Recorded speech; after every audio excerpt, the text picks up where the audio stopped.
Hello, I am here in beautiful San Francisco on a wonderful Sunday at Anita B Spa, and I'm about to visit one of my best friends here, Rachel Lam. She is one of the few Asian American women practicing traditional Chinese medicine.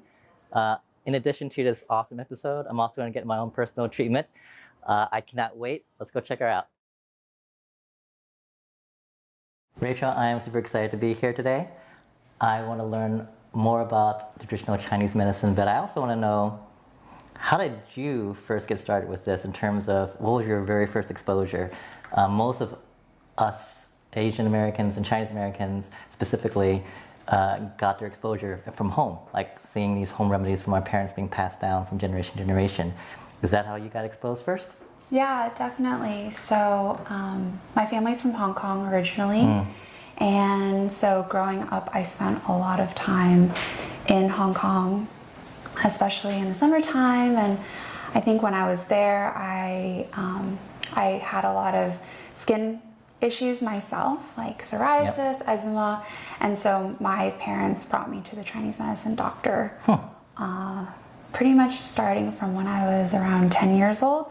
So I was drinking herbal medicine from a very young age. And in addition to that, though, I think like many other Asian households, you know, there's a lot of kind of Chinese medicine lifestyle guidance that we're taught as a kid. So things like, especially for young girls, you know, like avoiding eating iced foods on your period, or you know, wearing enough clothes, like bundling up, covering the neck when it's windy outside, things like that. Don't sleep with wet hair. And so like, I think just in the home, we're already exposed to a lot of kind of like Chinese medicine principles, because those are really all rooted in Chinese medicine. Yes. Yeah. Yes, I remember a lot of that about eating certain foods at certain times and not eating certain foods at certain times and not going to sleep with wet hair. All these wonderful things have been drilled into my soul. How did that transition into your own personal professional mission in becoming an actual practitioner of traditional Chinese medicine?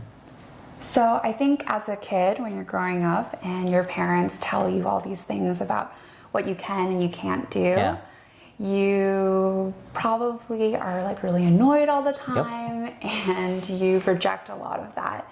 And I think that was very much my case. You know, growing up, I was like, oh, this is so annoying. Like, I want to eat like this iced food, or like I want to drink that cold drink. And so I think I rejected a lot. But and so for the longest time, even though, you know, Chinese medicine was very much a part of my upbringing and my self-care and healthcare growing up, I never thought I was going to become an acupuncturist or a practitioner of Chinese medicine. I actually, when I first graduated from college, I went into working for a tech startup.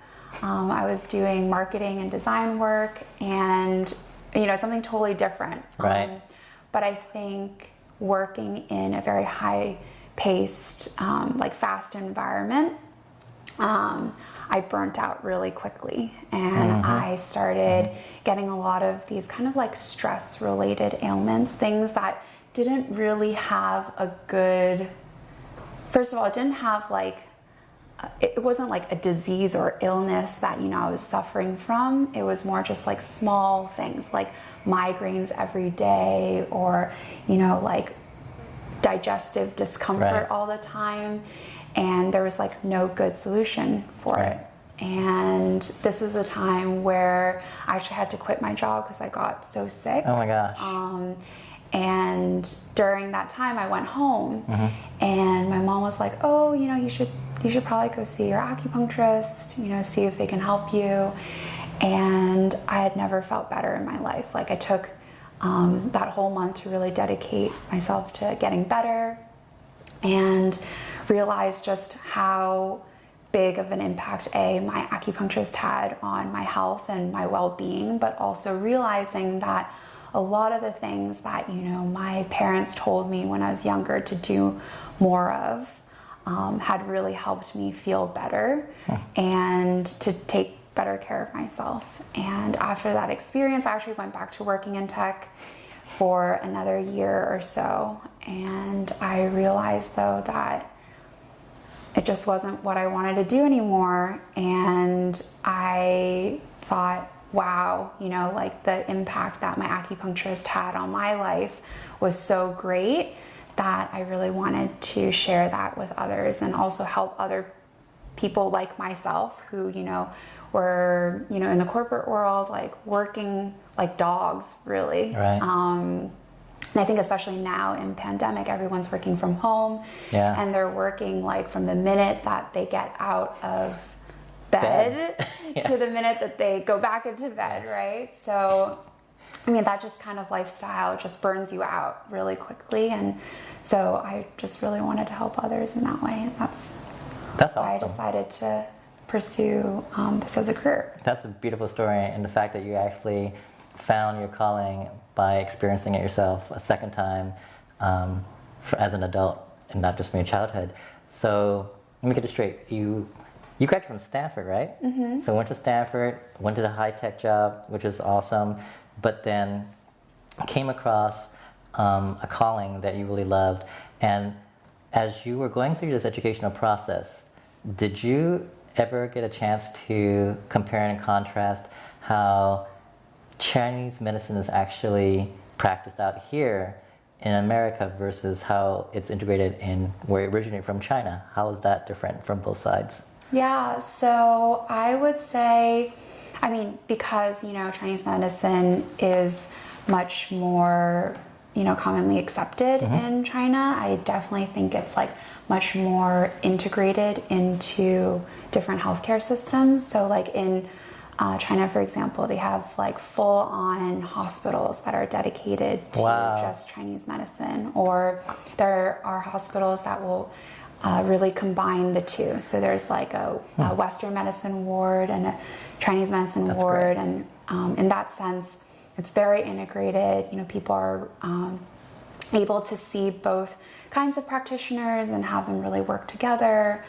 And so I think in that sense, it's just a little more widespread. I do think it's growing in popularity in the US as people are seeking more sort of holistic treatments, treatments that really assess and address the entire body, because I think even in Western medicine, you know, a lot of the finding is that, you know, the body is connected. You know, you can't just treat the head to get, you know, rid of your headaches. Right? There's probably something else going on with maybe your digestive system, or you know, something else that's also contributing to certain issues. So. Right. Yeah, and what you said right there totally makes sense to me in terms of how my experience when I was going through medical school is it's very systemic, right? It's you know, your cardiovascular system, your neurological system, your gastroenterology system, right? And everything was very separate in terms of how we were taught. And except for maybe osteopathic medicine, which I think also has more influence from poly-Asian cultures than the allopathic medicine. I would love to learn about some best practices that we don't do, because you mentioned about how a lot of this comes from a lifestyle, right? And how we're not necessarily suffering from an actual diagnosis, but more of how we're treating ourselves or mistreating ourselves. So what are some practices that you see in nature, and also the philosophy of how Chinese medicine is actually based on, that is just not being practiced on a regular basis out here and more of the American and Western culture? So I think one of the things that, you know, growing up in, or just living in modern society is we are often more synced with, you know, the 9 to 5 or vacation versus workday, weekend versus weekday schedule than we are with the changing of the seasons, the rise and, you know, setting of the sun. Right. And in Chinese medicine, we really look at the body and our internal health as always a reflection of what's going on in the environment around us.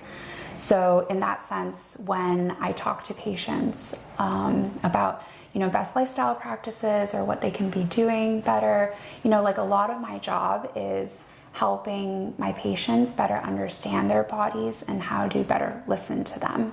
So in terms of like I always talk about, it's really important to align with the seasons. And I think of it in this way where, in the winter time, for example, the days are shorter, there's less, the sun sets a lot earlier. And so this is a time where, you really want to think about like just almost like kind of hibernating, right? This is a time where you should be spending more time at home, resting more, going out less, and maybe going to sleep earlier, sleeping for longer hours versus, in the springtime, this is when, things are starting to sprout and bud and open and flower, right? So this is a time where, the energy inside the body is starting to be more expansive. So maybe this is when you start like going out more and just like enjoying more of nature. And, like the summertime, this is like the most peak of, this expansive energy where like, in the summertime, a lot of people are traveling and like doing fun things, right? That is very much reflective of the season and what, our bodies feel inclined to do. Yeah. So don't deny these sort of cycles on like the environment.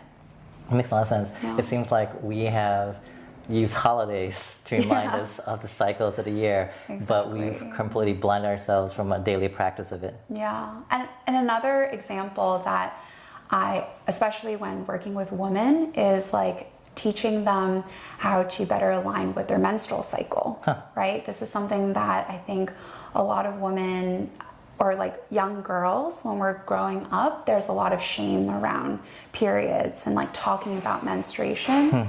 But I think it's really important to know that, our bodies change throughout the month, right? We're not always feeling great. Maybe like during our menses, like we're feeling more tired or like just like don't want to go out. So like don't push your body, don't run a marathon then. Like maybe that's the time when you want to rest more versus like different parts of the cycle, so it's like really about getting in tune with your body and like listening to it. Like what does it need? Like does it need rest now or does it need to move more now? Things like that. I am a total victim of that as well too, in the sense that I'm really forcing myself to listen to my body more and be able to listen to these biofeedbacks. And also that's the reason why I'm here today, because I am super excited for one of my special treatments from you because I, just like you said, have been in front of that computer during this pandemic 24/7. And definitely, I know our bodies are not designed to be sitting this long and to be in front of this computer and keyboard. And so from that, I've even gotten some strain in some of the back of my neck here just because of this whole posture I'm doing. So I'm super excited to see what you guys have in store for me today. Awesome. Let's check it out. Yeah, let's do it. Okay, so maybe tell me a little bit about what's going on for you right now. Sure. So as the pandemic, I am pretty much in front of the computer from the time I wake up to the time I go back to sleep. So I'm fine in the mornings, but toward the end of the day, definitely there's stiffness in the back of the neck because I'm constantly in this position the entire time. So I'd love to know if you can do anything for that. Awesome. Okay, so I think we'll do two things today. Okay. One is auricular acupuncture, so acupuncture in the ear. Cool. And then we'll do a little bit of gua sha afterwards. Awesome. So let me explain to you a little bit about sort of what auricular acupuncture is all about. So the ear in Chinese medicine is actually a microsystem of the entire body. So if you take a look at the ear here, and you imagine an image of like a baby fetus kind of curled up in a ball.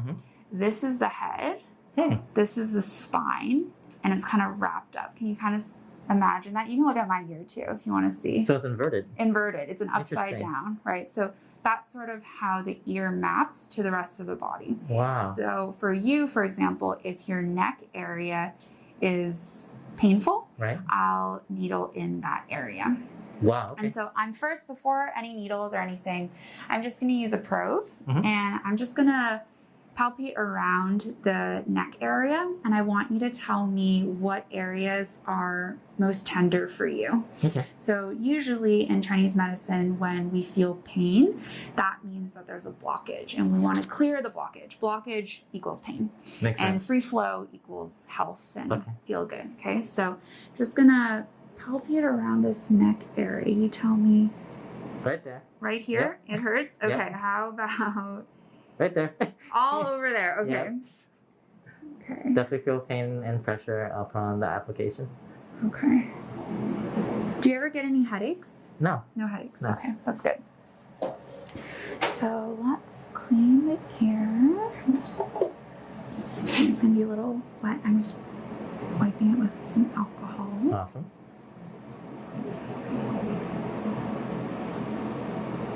I'm gonna do one other point that's also really great for just resetting the nervous system and Okay. relaxing. So let's take first one. Okay, take a deep breath in and out. Okay, how's that? It was a little bit of a sharp prick at the beginning, and At then first? it's gone. Mm-hmm. Yeah. And now sometimes you might feel kind of like more blood flow to the area, kind of increased circulation, maybe feels a little warm. And then take a deep breath in and out. Okay, and that's it. How you feeling? I feel, Doing okay? yeah, Okay. it's different. The pain is not, it's very light actually. It's Yeah. very, It's very mild. yeah, actually very mild. You know, our nerves are all on the skin Yeah. layer, right? So once Yeah. you get past that, you don't, and especially the ears are probably the most sensitive. And you're right, I do feel something. The neck definitely feels like it's different there. Like, it feels looser, actually. And the left side, not the right side, Yeah. is, I can actually use the both left and right side to compare. Yeah, the left side feels definitely different. That's crazy. So like in school, when we're doing a lot of training, we worked in a lot of kind of like low income clinics that serve like low income populations. Right. And ear acupuncture, because it doesn't require very much space, right? Like you can just sit in a chair and get a treatment. So you can treat a lot of people at once. That's crazy. And so we did a lot of ear acupuncture and helped like a lot of the homeless population in San Francisco. And it was like super rewarding because you would see these people who come in and they're clearly like in pain or just like a little like manic. Right. And you put the needles in and you can see them just relax. Yeah, I can definitely feel a difference between the left side of my neck and the shoulders and the right side of my neck and the shoulders. That's crazy that that actually had that change of, I guess, energy flow, right? Okay, let's have you lay down. I'm gonna have you take just your shoes off. So then next thing that I'm gonna do for you is guasa on the back. And this should really help also relieve a lot of the tension that you've been feeling in your shoulders and your neck. Essentially what it's doing is just increasing kind of circulation. And I scrape essentially along different energy channels to kind of increase flow in this area. Cool. So I'm going to start by putting just some an herbal oil on your back. So this is just to give some slip for when I scrape.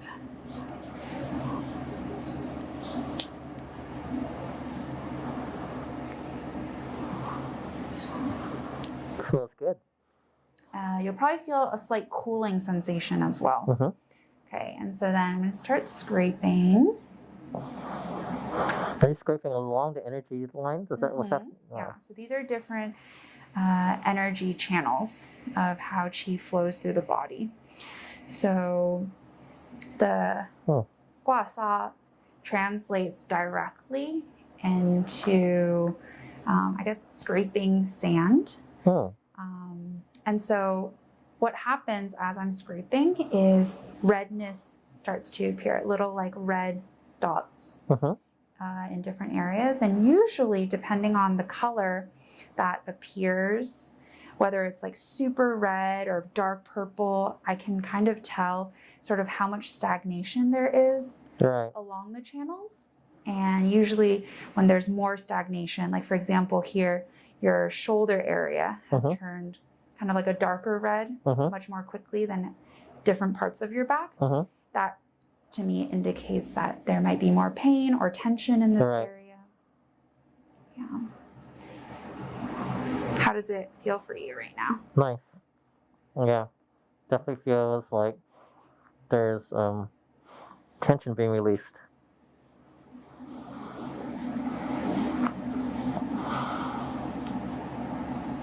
I remember doing this for my mom when I was a kid. So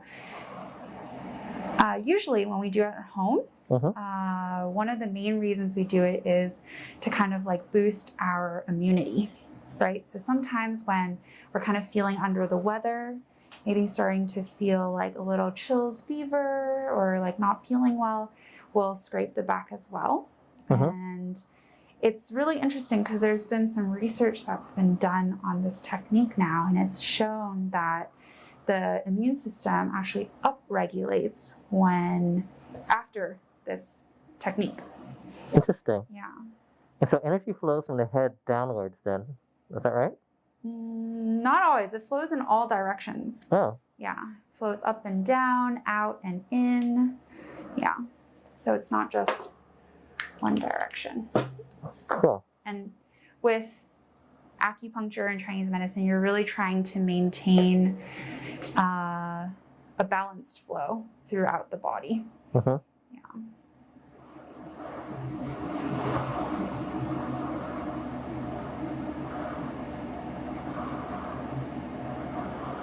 Yeah, I can definitely feel the difference again.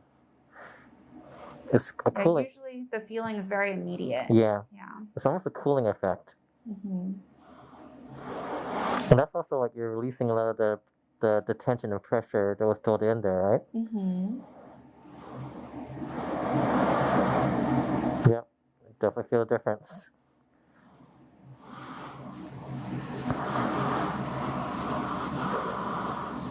Definitely feel a difference along the shoulder blade there too.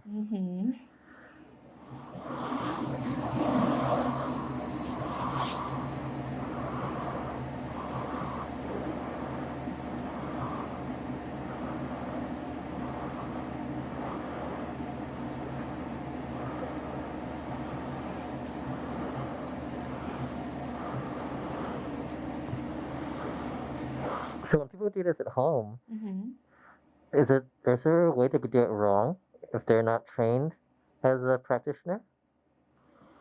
I mean, you can definitely hurt someone, and there are definitely contraindications for doing this technique. So probably don't want to do it for someone who's like pregnant or like on blood thinners or anything like that. Yeah, maybe there are points in like the menstrual cycle that you might avoid doing this more, or yeah. So there are definitely considerations. Yeah.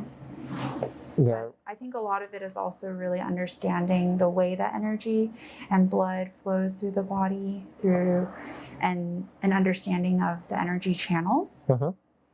Yeah. That feels really good right there. At the base of the skull, yeah, that's exactly where it is, right there. That's, I think, where 90% of tension was. I'm surprised you don't get headaches. I don't. A lot of people with neck tightness and tension here will often get tension headaches. No, lucky not. I'm just so used to it that I don't even feel it anymore. Yeah. So usually for most of my patients, I mean, if indicated, I'll usually do a combination of guasa and acupuncture. I'm going to also take out your needles.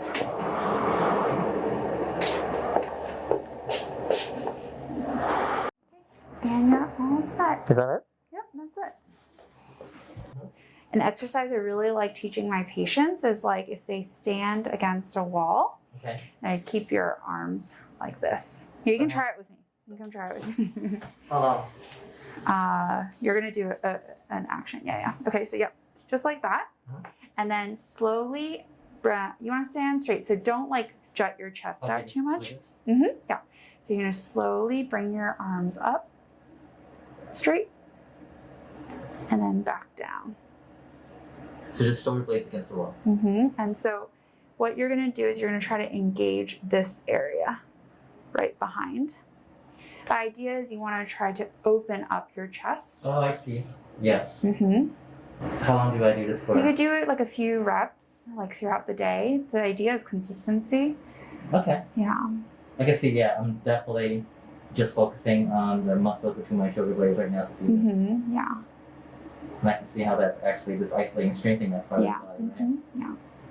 Wow. So that'll really help open up your shoulders. I Yeah. like that. Thank you so much. You're Rachel. This is so welcome. cool. Wow, that was amazing. Thank you so much. I was thinking about this during the whole treatment, and I was wondering what got you started into doing this from a mission point of view? What are your goals you want to take from this direction now that you have your own clinic out here? I definitely have this pride in practicing this medicine and wanting to share it with, it started with just, with my friends, with my family, but as an Asian American, I feel like I also, really wanted to share it with other Asian Americans who maybe grew up not fully understanding Chinese medicine and its principles and, how it could benefit them. But I do feel like, this is such a powerful medicine. Like I really wanted to share it with them and explain it to them in a way that's, easy to understand and like applicable to their modern lives. That was like a huge part of it. And even now in my practice, I see a lot of Asian American women predominantly. And so, a lot of them come to me with a lot of these questions, right? They were exposed to it at some point in maybe their upbringing and had a lot of questions around it and kind of understand that there is value, but not really fully understanding how it can help them. So that's been a big part of it. And another part is also, I think, representing the medicine in a way that felt super true to how I first, was exposed to the medicine and learned about the medicine. That's through food, that's through lifestyle. Like I want to share these kind of like tidbits or these stories about like, oh, why should we eat, this melon at this point in time, and really incorporating, I think, a lot of what I was learning as a kid and how I was exposed to it at home and bringing that into my practice too. Okay, so I'm hearing like you really want to share the philosophy and a lot of the views and the foundation of this, right, with the community.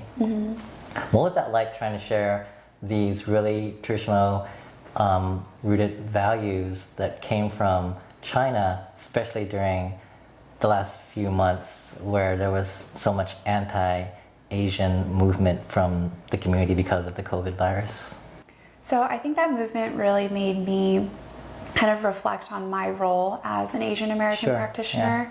I think because I care a lot about upholding the traditions of this medicine and to present it in a way that's authentic and complete and whole.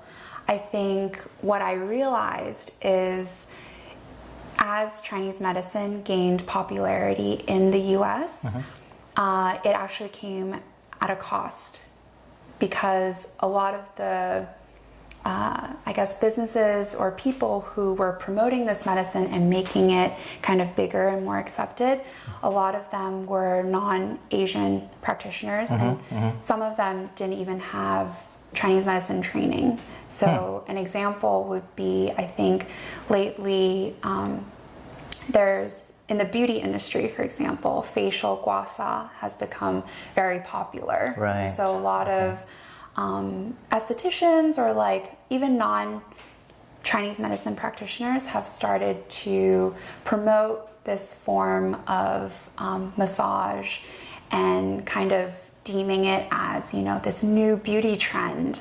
And whereas, the guasa, which is what I did earlier on you, on your neck.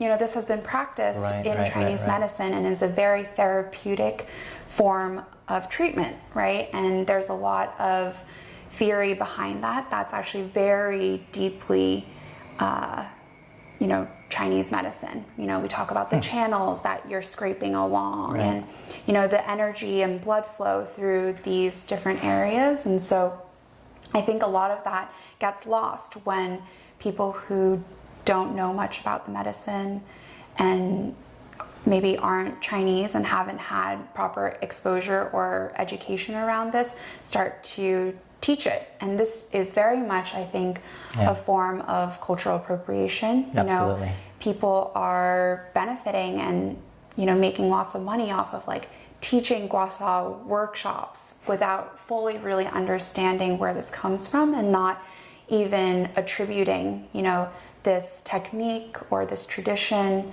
to Chinese medicine. What would you like to see in terms of this evolve to a more balanced, holistic, respectful relationship? I love learning about other cultures, but I 100% agree that if you're going to take another culture's practices and share it with another culture, you need to give that kind of acknowledgement, right? And you need to give the respect of where that came from and how it evolved. What would you like to see to be the more balanced, more respectful way of sharing each other's cultures? So I think there are kind of like two parts to this. One is definitely acknowledgement, right? Where does this medicine come from? Where did you learn it from? You know, me, myself included, whoever is practicing this now and sharing it, we didn't invent any of this, right? This has been practiced for thousands of years. So really attributing whatever you are practicing now to what came before, the culture, and really paying your respect to that. I think that's part of it. I think another part is also taking the time to really educate yourself and learn about this culture, right? Don't just take what you feel like you can profit off of or make a business out of and quickly do something like that. Really take the time to learn about this medicine. Where does it come from? Like, what is the theory? All this stuff. Like, for example, just me going to school just for Chinese medicine, that was 4 years, right? So we spend a lot of time just not learning the medicine, but also where it came from, different schools of practice, you know, like really understanding that and acknowledging that in our practice. I think another thing that came up for me though was realizing, okay, I think that's very important for any practitioner to do, whether they're white or Chinese or Korean. But I do think that as a Chinese American practitioner, I have a great responsibility to also represent it and share it in a way that, you know, I learned it. So, and I was exposed to in my family life in Hong Kong, right? So I think as a Chinese American practitioner, like, we also have a duty to kind of uphold the tradition and share it. Absolutely, that makes total sense to me. Another thing that I know that you do is you don't take it just the step of sharing traditional Chinese medicine with the community as a practitioner. You also work closely with UCSF in a research base to really bring more to light some of these practices and how they actually fit into what's considered medical research, right? So what are some of the things that you're doing right now in that institution with your practice of Chinese medicine? So I was on a team that we were trying to bring acupuncture into the hospitals. So this specific project that we were working on, we were looking at using acupuncture to help post-surgical oncology patients. That's so cool. In the hospitals, yeah. So I worked with several acupuncturists and we were trying to kind of get a sense of how, not only how the patients were responding, but really what does it take to create a successful acupuncture program in a hospital, right? How does that look like in working with the doctors, the nurses, like how does that fit into their existing treatments, and what the best way of doing that was. Well, it sounds like that might be the first step into at least recruiting a version of what we see in China, where you have both a possible wing of Western and Eastern medicine being practiced in the hospital. And I see that potentially being the start of something here like that as well, too, at least at some level, where you also have Eastern practices playing a part in the actual healing process now. So I love how the whole practice of Chinese medicine is based on lifestyle and attenuating yourself with the environment. What are some things that I can do right now when I go back home to really practice this in an actual home environment?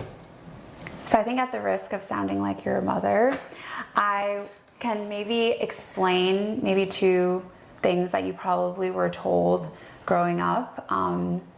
One of them is like, don't eat iced foods or raw foods. Try to avoid that. Okay. And how I explain it is intuitively, when you are eating something, your stomach has to be super acidic and hot to digest your food, right? Yeah. That's how you digest food, and that's how you break it down to its nutrients to absorb and do its thing. Right. When you eat cold foods and raw foods, every now and then, totally fine, but if you are repeatedly, like maybe eating a salad every day, imagine how taxing that must be for your stomach. That has to kind of work on overtime to digest something that's completely raw, so it's not cooked down, right? So it has to work harder to digest, and it's cold, so it has to warm it up in order to break it down.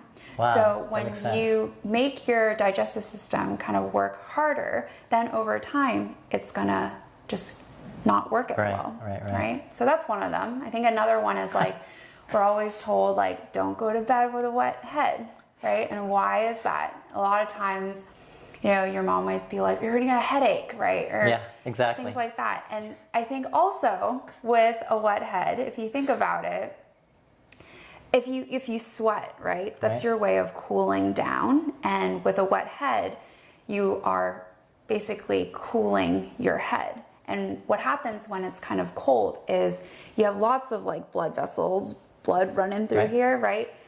Your blood vessels are going to constrict, right? So then there will be less blood flow to this area, thus causing pain.